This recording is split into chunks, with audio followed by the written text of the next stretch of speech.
Morning, আমি Sudeshna. Welcome to simple mindful moments. এইটা জানো তো, গত শুক্রবারের ব্লগ শ্যুট করে রাখা ছিল, এডিট করতে এত দেরি হলো। ভিডিওটা একটু দেরি হয়ে গেল, কিন্তু পোস্ট করব তো ভেবেই ছিলাম। সকালবেলা ঘরটা ক্লিন করতে লেগেছিলাম, আর ক্লিন করার আগে চুলেতে একটা প্যাক লাগিয়েছিলাম। আর গুগল এখানে নিজের মনেই খেলে, ততক্ষণ আমি আমার কাজগুলোকে চটচট করে নিই। এই ঘরে এবারে এসেছি বেডটাকে ক্লিন করব বলে। সকাল থেকে কাজগুলোর মধ্যে সবথেকে ইম্পর্টেন্ট থাকে যেন বিছানাটাকে ঠিক করা। অগোছালো বিছানা থাকলে মন মেজাজ কিছুই ভালো লাগে না। চাদরটা একদম পরিষ্কার করে পেতে নিলাম। আর যতক্ষণ চাদর পাচ্ছি ততক্ষণ জানো না সে ওই ঘরে কি ঘটাচ্ছে। দেখো, কিছুক্ষণ পরেই বুঝতে পারবে। ও আমার ছেলের কাণ্ড দেখো কি করেছে, দেখলে? আমি ও ঘরের বেডশিটটা পাল্টাচ্ছি, ও এখানে বাসন নিয়ে রান্না করছিল। আর দেখো একটু চোখের আড়াল হয়েছে, এই কলটাকে খুলে জল ফেলে দেখো কি করেছে। মানে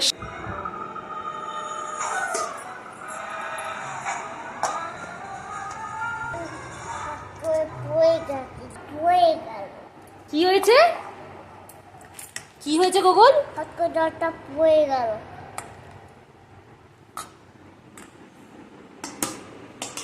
বাচ্চাদের জল নিয়ে খেলা দেখেছো? আর গুগল জলের পোকা, ছোটবেলা থেকেই। ও স্নানে একবার যদি বাথটাবে ঢোকাতাম ও বেরোতো না, এখনো পর্যন্ত সেই হ্যাবিটটা রয়েছে। যত জল নিয়ে খেলতে পারে ও তত সুখ। মুছে বেডশিটটা পাচ্ছি। এলাম এটা সন্ধেবেলায়।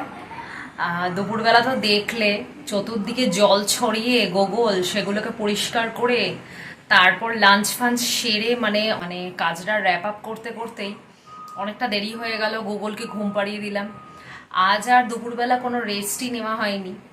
আর আসলে একটা ডিনারে স্পেশাল জিনিস বানাবো ভেবেছি। ফ্রিজে আছে দেখছি চিংড়ি মাছ, আর আছে পটল। তো খুব সিম্পলভাবে নিজের মতন করেই ভাবছি এই দুটো কম্বিনেশনে একটা কিছু বানাই। তো আর কথা না বাড়িয়ে চলো ডিনারের তোড়জোড়টা শুরু করে দেওয়া যাক। প্রথমে পটলগুলোকে খোসা ছাড়িয়ে ভেতরের যে পটলের অংশটা সেগুলোকে বাইরে বার করে সাইডে রেখেছিলাম। আর উপকরণে লেগেছিল রসুন, আদা, পেঁয়াজ, একটা টমেটো। এখানে পটলগুলোর ভেতরে পুরগুলো ঢোকানো হয়ে গেছে। চিংড়ি মাছটাকে ভেজে নিয়ে লঙ্কা বাটা, আদা বাটা, রসুন বাটা, পেঁয়াজ বাটা টোটালটা বেটে সেটাকে ভালো করে চিংড়ি মাছের সাথে কষিয়ে নিয়ে পুরটা বানিয়েছি। অনেকে নারকেল ইউজ করেন, কিন্তু আমি নারকেলটা নেই, তো নারকেল আমি ছাড়াই করছি, একটু নিজের মতন করেই করছি। আর এদিকে পটলটা যে গ্রেভিটার মধ্যে দেব সেইটা তৈরি করে নিলাম। টমেটো বাটা, আদা বাটা, রসুন বাটা, এখানে অল্প রসুন দিয়েছি যেহেতু পুরটায় রসুন আছে, আর পেঁয়াজ বাটা। আর লঙ্কা এক্সট্রা করে আর অ্যাড করিনি, কাঁচা লঙ্কা ছিল লাস্টে দিয়ে দেবো। পটলের দোরমায় হেল্প করার জন্য একজন এসছেন।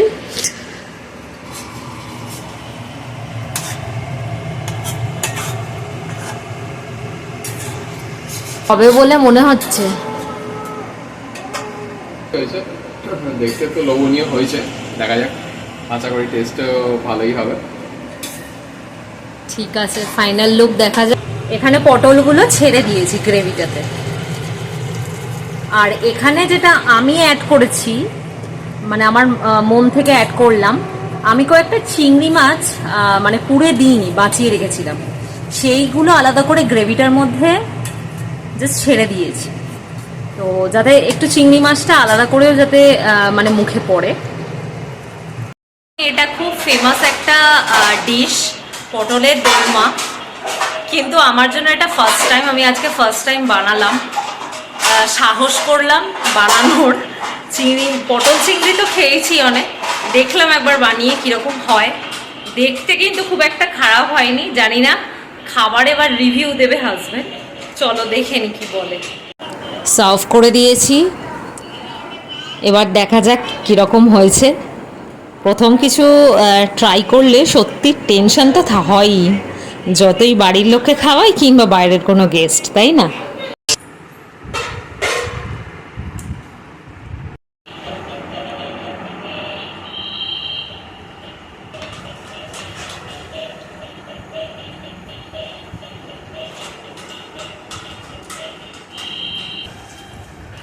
খুব ভালো যাও।